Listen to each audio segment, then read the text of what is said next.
तो hello guys, hello developers, कैसे हो सारे। उम्मीद करता हूँ अच्छे होगे। देखो, आज का हमारा टॉपिक है सीएसएस वेबसाइट लेआउट। अब लेआउट के बारे में हमने ऑलरेडी एचटीएमएल के अंदर डिस्कस किया था, बट फिर भी एक बार सीएसएस में भी देख लेते हैं लेआउट होता कैसे, वर्क कैसे कर सकते हैं। देखो, अब मैंने एक एग्जांपल दिया लेआउट का, इसका मतलब यही नहीं कि यही रहेगा। इसके अलावा और भी तरीके के लेआउट आप देख सकते हो। बेसिक यही होता है, जैसे कि सबसे पहले आपको क्या मिलता है, हेडर। हेडर मतलब सर, वो वाला सर नहीं, इसमें वेबसाइट का सर मतलब सबसे टॉप का जो पार्ट होता है। नेव बार, उसके बाद नेव बार आता है। नेव बार में क्या होता है, एक नेविगेशन होता है लिंक का, यानी कि ढेर सारे लिंक एक जगह पे एकत्रित रहते हैं। उसके बाद आता है मेन। अब मेन का मतलब क्या है, एक ऐसा कंटेंट जहाँ पे जैसे ही आप वेबसाइट लोड करोगे तुरंत जो दिखेगा वो मेन में आता है। उसी प्रकार से साइड बार्स आते हैं और असाइड आता है। और लास्ट में क्या आता है, फुटर। फुटर में क्या होता है, जैसे कॉपीराइट का इशू या फिर कोई भी ऐसी चीज़ें फुटर में कंटेन की जाती हैं। उसी प्रकार से क्या है, हेडर। अब हेडर कैसे क्रिएट करते हैं, इसके लिए हम इसको इस एग्जांपल को कंसिडर करते हैं और यहाँ पर पेस्ट कर दिया। देखो, जब कहा था, देखो हेडर बन गया ना। अब बेसिकली ये एक हेडर है जहाँ पे देखो इतना हाइट विड्थ ले रहा है, बीच में लिखा हुआ। अब अपने हेडर में आप लोगो डालो, लिंक डालो, जो मन करे वो डालो, ठीक है।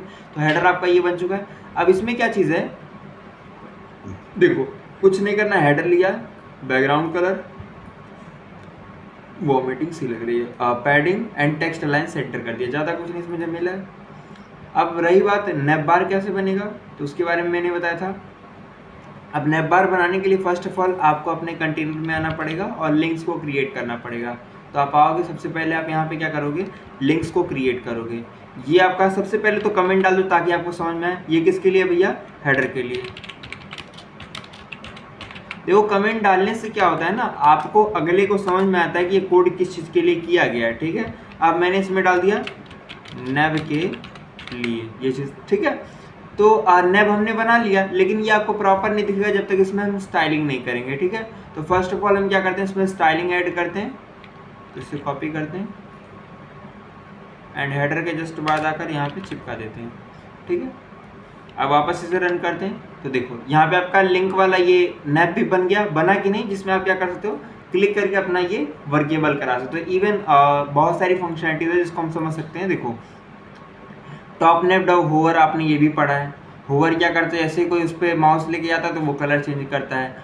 एंकर को आपने टारगेट करके ये सारी प्रॉपर्टीज के थ्रू क्या किया, उसे सही कर दिया है। टॉप नेप में ओवरफ्लो हिडन कर दिया, जिससे क्या हो, जो कंटेंट इधर उधर जा रहा है वो ना दिखे। एंड बैकग्राउंड कलर ये कर दिया। सब बेसिक है, आपको पता होगा, ठीक है। देखो कंटेंट्स होते हैं। अब जैसे कि जो कंटेंट आप दे रहे हो वो किस प्रकार का कंटेंट होगा, जैसे कि अगर अमेजोन को लो तो वो 3 ग्रिड में बांटा गया, यूट्यूब लो वो भी 3 ग्रिड में बांटा गया। सारी वेबसाइटों का अपना अपना लेआउट होता है, आप एक्सप्लोर कर सकते हो। इसको पानी पी लो थोड़ा सा।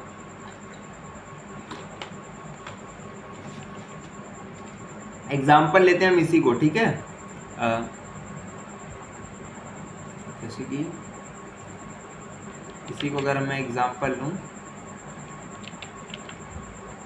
तो देखो कुछ इस प्रकार से यहाँ पे 3 कॉलम्स में ये डिवाइड है। अच्छा क्या हो अगर मैं इसको रिस्पॉन्सिवनेस चेक करूँ, इसका रिस्पॉन्सिवनेस मतलब ये तो मान लो मेरा पीसी पे परफेक्ट दिख रहा है, लेकिन अगर मैं इसे टैबलेट या फिर स्मार्टफोन पे देखूँ तो क्या ये अच्छा दिखेगा, हो सकता है ये खराब हो जाए। तो वो चीज़ चेक करने के लिए मुझे इंस्पेक्ट करना पड़ेगा। तो मैं क्या करूँगा, first of all right click करके, जो आपको पता है इंस्पेक्ट पे जाऊँगा, या फिर कंट्रोल शिफ्ट आई का भी इस्तेमाल मैं कर सकता हूँ, ठीक है। तो देखो ये इस पर भी परफेक्ट दिख रहा है, मतलब ये मेरा रिस्पॉन्सिव है। अब रिस्पॉन्सिव बनाना भी हम लोग आने वाली वीडियोज़ में पढ़ेंगे, कैसे वेबसाइट को रिस्पॉन्सिव बनाते हैं, ठीक है। तो बेसिकली इसमें क्या किया गया, देखो रिस्पॉन्सिव का गेम यही कर रहा है और कुछ नहीं कर रहा है, ठीक है। कॉलम लिया है, फ्लोट इतना कर दिया और विड्थ कितना कर दिया, 33 का। अच्छा सुनो, अगर मैं इसे 33 हटा के 50 कर दूं तो ये क्या करेगा, 50-50 लेगा। कितना लेगा, 50-50, जिससे क्या होगा, केवल 2 ही कंटेंट्स आपके आएंगे। देखो इसको रन किया, केवल देखो 2 कंटेंट आ रहे हैं ना। तो इस प्रकार से आप जब फ्लोट के साथ खेलोगे तब समझ में आएगा कि कहाँ पे कैसे क्या इस्तेमाल किया जाता है, ठीक है। चलो आगे बढ़ते हैं। इसी प्रकार से एक एग्जाम्पल और हम लोग ले सकते हैं, ये वाला। इसमें हम इसमें कुछ और चेंजेस कर सकते हैं। ये देखो जैसे कि अब यहाँ पे क्या है, वो जो मैंने बताया था मेन कंटेंट और साइड का, तो यहाँ पर भी सेम गेम खेला गया है। आपको उतनी पार्ट्स में डिवाइड कर दिया गया। यहाँ पे मेन कंटेंट डाल दिया और इन दोनों तरफ क्या कर दिया, साइड साइड कंटेंट डाल दिया है। इसके लिए क्या किया, ज़्यादा कुछ नहीं, सेम फंडा है। बस आपने यहाँ पे क्या किया है, अलग अलग नाम दे दिया है, कॉलम दिया है, साइड मिडिल और लेफ्ट कर दिया है।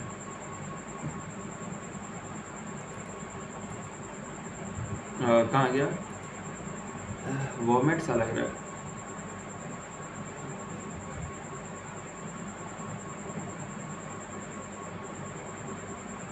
उसी प्रकार से फुटर क्रिएट करने के लिए करना कुछ नहीं है, फुटर बनाओगे क्लास फुटर नाम से, एंड उसी में जो भी आपको ऐड करना होगा वो आप ऐड कर दोगे लास्ट में जाकर।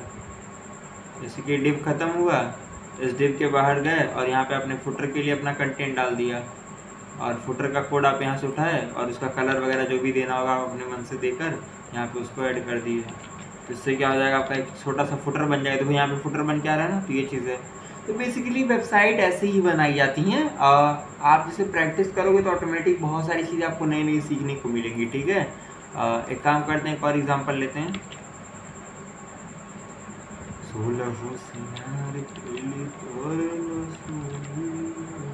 देखो ये चीज़ है।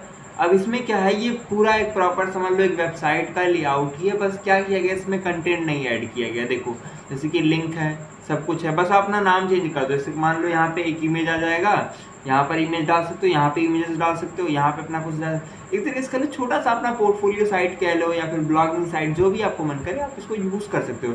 ये टेम्पलेट अगर चाहिएगा तो आप मेरे को DM कर दियो, मैं आपको दे दूंगा, ठीक है। या फिर कोड पेन से भी ले सकते हो, कोड पेन पे मैं डाल दूंगा, ठीक है। तो बेसिकली ये है, इसको एक्सप्लोर करने के लिए हम क्या करते हैं, थोड़ा सा और समझा देते हैं। मैं आता हूँ वापस यहाँ पर, और यहाँ पे मैं मान लो यूट्यूब खोलता हूँ, ठीक है। यूट्यूब खोल दिया या फिर अमेजोन खोल दिया, कोई भी साइट खोल दिया, तो उसका लेआउट समझो कैसे वर्क बना हुआ है, कैसे वर्क कर रहा है, ठीक है। आपके लिए भी होमवर्क रहेगा कि आप रैंडम कोई भी साइट उठाओ और उसका लेआउट फाइंड आउट करोगे, किसमें कैसे क्या इस्तेमाल किया गया है, ठीक है।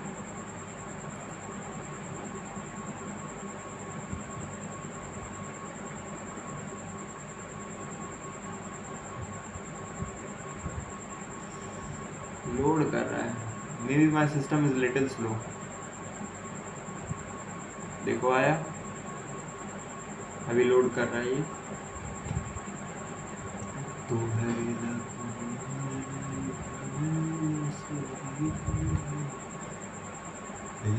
बारी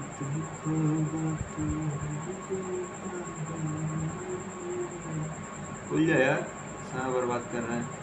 हाँ देखो, अगर आप देखोगे तो YouTube का कंटेंट का जो स्लाइडिंग है कैसे चलता है, ये जो ऊपर का पार्ट है ये दिख रहा है, ये आपका हेडर में आता है।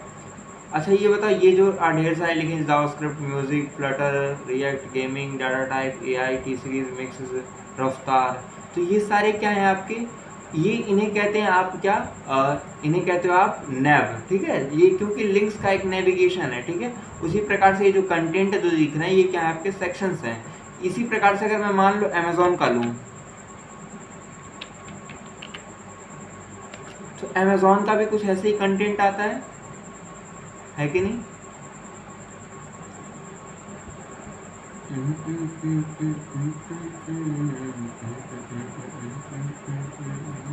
काट दो इसे, चलो मैं दोबारा निकालता हूँ। ये हमें अमेजोन, नेटवर्क स्लो है क्या, नहीं से तो है।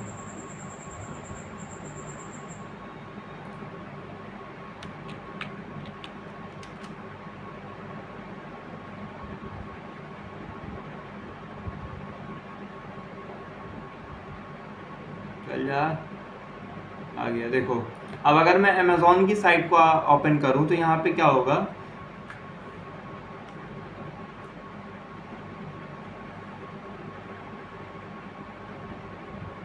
देखो ये क्या है, ऊपर का जो इतना कंटेंट आपको दिख रहा है ब्लैक ब्लैक कलर में, ये हेडर है, और इसके ऊपर ये जो इतना बड़ा ये सारा दिख रहा है क्या है, नेव है। और इवन अगर आप इसे भी क्लिक करोगे तो ये भी एक नेव में ही आता है, जहाँ पे ढेर सारे लिंक्स क्रिएटेड होते हैं, जहाँ पे आप क्लिक करके कुछ भी कर सकते हो। देखो ये भी एक नेव ही है, ठीक है। ऐसे यूट्यूब में नीचे की तरफ नेव आता है, ठीक है।